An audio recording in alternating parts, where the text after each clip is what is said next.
YoHo Brewing Company in Nagano, Japan is older than most American microbreweries, dating back to 1996. One of the beers it produces, when translated, means Wednesday Cat and is a Belgian white ale. But is it worth checking out? Find out now on Two Dudes Reviews.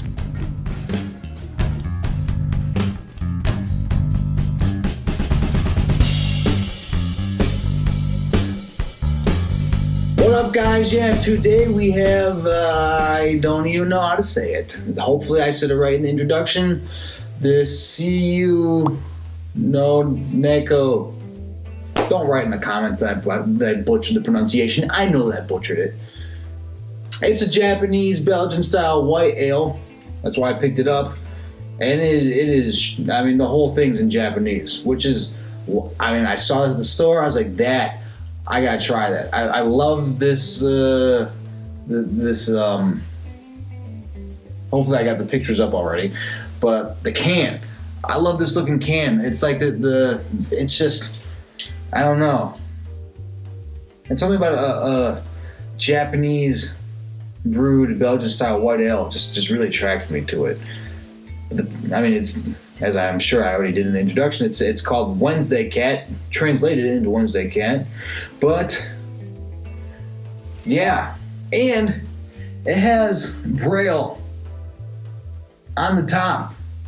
I don't think most of the other beers have that. So that's amazing. So if you're struggling with your eyesight, but you got your beers in the fridge and you got this next to your Coke, you're like, this is the beer. This isn't the Coke. It's fantastic. So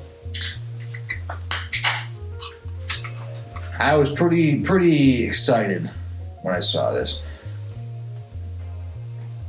And I was even more excited when the beer was supposed to be like $6, but they rang me up wrong and charged me $1 for it. So that's fine. I'm cool with that.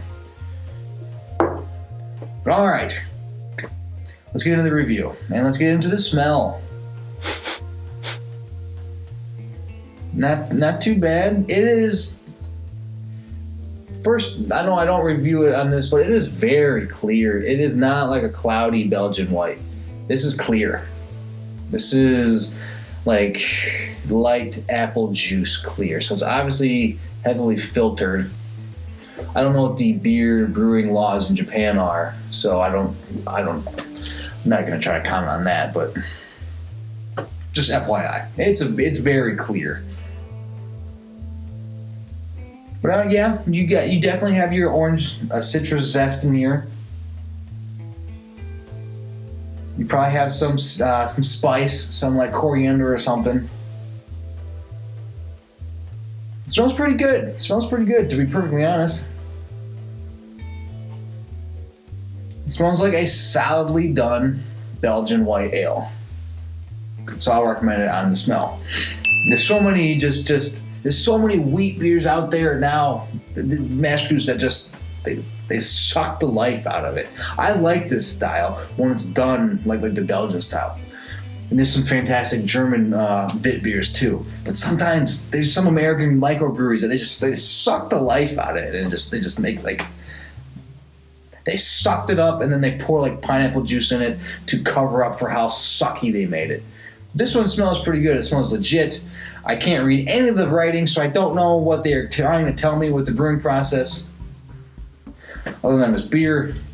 But I don't think that this is a post-brewing, we're going to add some juice into it later beer. But I'm going to give it a thumbs up on the smell. Let's get into the taste.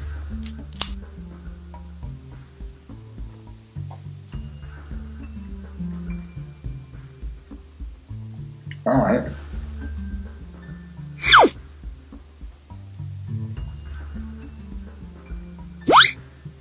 Definitely got your lemon zest, or your not lemon zest. It's more orange zest. You have some of your coriander. It's obviously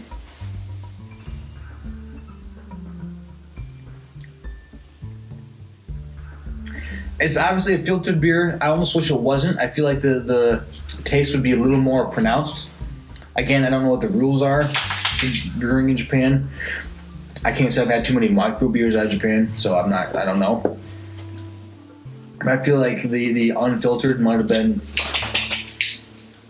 leave a little more of the coriander in there. There's something else in here that's kind of cloudy.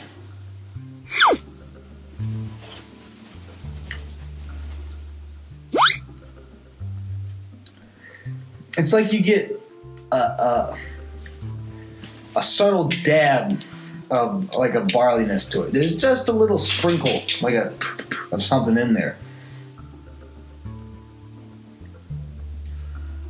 And I can't for the life of me put my finger on it. I don't know if it's actually like a barley thing, or I don't know if it's like I don't know. There's something on top of it, and it's almost like pruny, almost. Not strong with it, but there's something else in there, and it's a little. I don't know if I want to say thicker, the actual consistency of the beer.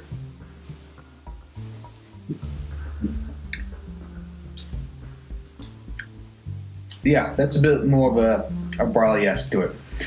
But yeah, it tastes almost a little thicker than some of the other just Belgian wheats. But it's interesting. It's legit. It's not just some bastardized pour juice in it kind of thing.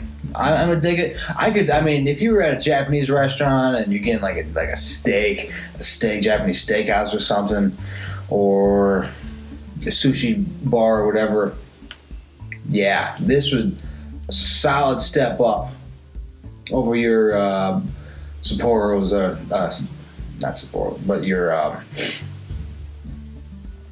just mass-produced Japanese beer, and most of those are decent, but yeah, this would be a giant step up when you want a little more flavor, but you still want to be a little more authentic, and you don't want just American beer with it. This is I'll recommend it for the taste.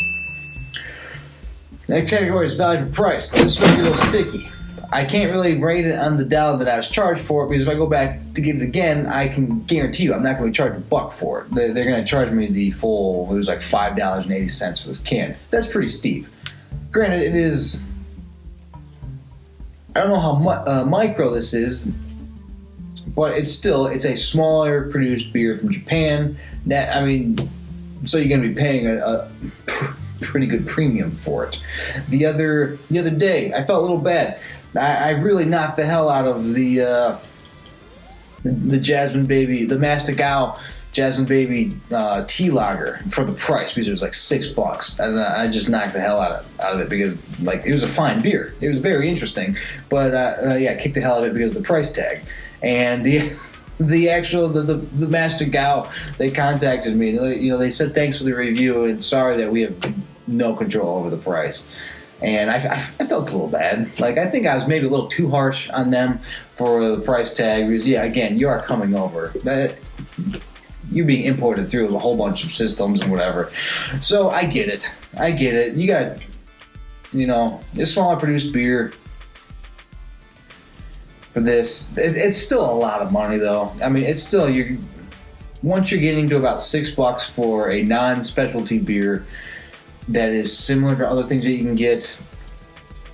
I mean, it's worth tasting. It's worth, if you see this, it's worth checking out. You might have to go, I got this at, again, every once in a while I'll be in a part of town where they have those super fancy, grocery stores where everybody's got a silver spoon up their ass, and they won't make eye contact with you, and they're very snooty. Get one of those places. But sometimes they have some interesting beer spots, so I like to pop in. That's where I found this. But you might be able to find it at one of those places, or even if you have an Asian market. That actually might be a better place. You probably get it cheaper at one of the Asian markets. Because there's one around me. There's a lot of Asian beers there that I've just never seen before. And I'm going to try to start getting more of those. It's just on the other side of town, so I'm not always close to it. But check out your Asian markets for some interesting beers. Because a lot of times they have stuff that you're not going to find at your normal beer spots. But again, it's a high price, so I'm going to give it a half. It's an interesting beer. It probably won't fit into your general rotation Unless maybe you're cooking a stir fry or something at home and you want a Japanese beer and you want something a little different. But it's worth a shot, so I'll give it a half for that. Next category is distinction. And all right, I'm trying to figure out how to categorize this. Distinction for Japanese beers, absolutely. I have never, ever, ever had a Belgian wheat style Japanese beer. Never. So like I have nothing else to compare it to for that. So obviously it's very unique in that sense. But then you gotta start comparing. It is a Belgian style, so you have to compare it to those. And I mean, they do a good job. This is better than probably at least 80% of the other Belgian beers I've had out there. There's so many wheat style beers. Again, I won't go down that road, that rant. But there's a lot that just suck. This one is not bad. It's actually pretty decent. It's got, the nice orange peel. It's got the nice spice that I like in it. Maybe a little heavier. For me, I would have liked the orange peel and the coriander pumped up, and maybe the barley type flavor brought down a little bit. Personal preference, but it's a good Belgian style. So honestly, yeah, I will recommend it because it's better than enough of the other Belgian style white ales you're gonna get out there. It's Japanese. There's still a little bit of the barliness to it that you're not gonna find in most other ones. So sure, I'll recommend it for a distinction. Now let's get into drinkability. And it's weird. It does taste thicker than, your other... I had the Hoegaarden. I reviewed that the other week. And that is one of the easiest beers to drink. It just, you can suck that down like water. This one, it tastes a little thicker. It would be a little harder to drink it like that. And I'm struggling with that bone, huh? There you go. This one... take a little longer to drink. I don't know if I'd want to necessarily drink like a whole 6-pack at once. Not necessarily a bad thing. But, again, yeah, it just tastes a little thicker. So I'm going to give it a half on that category. So drinkability, it's fine. There's others in that category that you can drink easier.